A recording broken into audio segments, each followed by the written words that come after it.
Tapi ibu kan dah janji nak pergi taman hari ni. Maaf Yen, ada rumah terbakar sekarang. Ibu kena pergi cepat. Tapi ibu dah janji. Kita pergi lepas ibu balik kerja ya, sayang. Nampaknya ibu masih belum balik lagi. Yen, ibu dah balik. Ibu janji nak bawa Yen pergi taman lepas kerja. Tapi ibu tak tepati janji. Maafkan ibu Yen. Ibu dah cuba yang terbaik. Ibu, jom cepat. Jalan perlahan Yen. Jangan lari.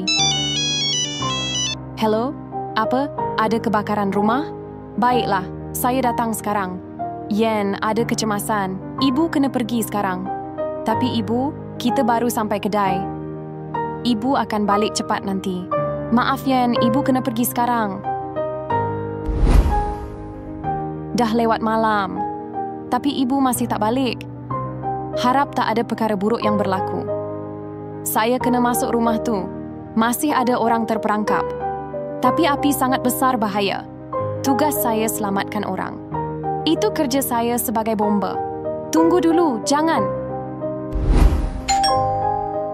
Bunyi loceng. Ibu dah balik ke? Yen, saya ada berita sedih. Ibu Yen berjaya selamatkan ramai orang. Tapi dia terkorban semasa bertugas. Apa? Maksudnya Ibu Yen dah tiada. Kerja bomba itu kerja yang sangat mulia. Korang setuju tak?